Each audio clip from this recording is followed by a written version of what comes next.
ఆ నీ పేరు చెప్తున్నాడుగా సురేష్ గారు.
దేనికి రిప్లై ఇవ్వట్లేదు.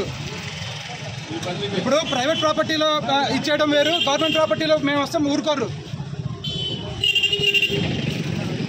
Where is the answer sir? Okay, ఈరోజు వదిలేసాను. నేను మీకు బోల్డ్ సార్లు ఫోన్ చేశాను. ఇదిగోండి మా లెటర్లు, ఇదిగోండి 2024, 23, ఇదిగోండి ఇదిగో 22. ఎన్ని లెటర్లు పెడతాం సార్? ఇదిగోండి 2018, ఇదిగో 2018 లెటరు. దేనికి మున్సిపాలిటీ వాళ్ళు రిప్లై ఇవ్వరు. నేను ఇక్కడ రోడ్డు వేయండిరా బాబు అని చెప్పేసి నేను బోల్డ్ రిక్వెస్ట్లు పెట్టా. డ్రైనేజ్ కట్టమని చెప్పి అడిగా. ఏది సార్? మీరు రోడ్డు మీద కాదు sir, but where is answer?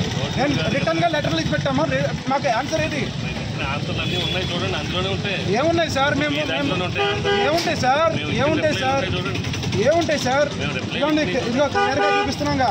Fraudulent transaction చేస్తున్నాను కూడా చూపించాం. అయ్యో, నేను జెరాక్స్ కాపీలు ఇస్తాను భయ్యా, జెరాక్స్ కాపీలు ఇస్తాను అన్నింటికి. మీరు ఏ రిప్లైలో ఇవ్వలేదు, అదే ప్రాబ్లం ఇక్కడ. రిప్లైలు ఇస్తే ఇంత ఇష్యూ రాదు. ఏ రిప్లైలు ఇవ్వలేదు. నేను టీపీఓ రమ్మంటున్నాను. నేను అదే టీపీఓనే డాక్యుమెంట్లు తీసుకుందండి. నేను డాక్యుమెంట్ ఇచ్చానంటున్నారు, నాకు ఏదో చూపించండి. నాకు కాంపన్సేషన్ ఇచ్చానంటున్నారు, కాంపన్సేషన్ చూపించండి. తప్పు చేస్తే ఒప్పుకుంటాం. అసలు మీరు ఇల్లీగల్గా ఇచ్చేస్తుంటే మేము ఎలా ఒప్పుకుంటాం? అన్ని విషయాలు తెలిసి మరి మీరు ఇంత చేస్తే అలాగా? ఏం తెలుసు సార్? నేను జీవోలు కాగితాలు చెప్తున్నాను కదా. జీవో 119, రూల్ 169 ఏంటి చెప్తారు చెప్పండి. మీరు కమిషనర్ కదా, టీపీఓ అడగండి. ఏం చెప్తుందో అడగండి. జీవో 119 MAUD రూల్ 169 ఏం చెప్తుందో చెప్పండి నాకు ఒకసారి. 169 ఏం చెప్తుంది? GO 119 rule 169 of MAUD, Municipal Administration and Urban Development Authority.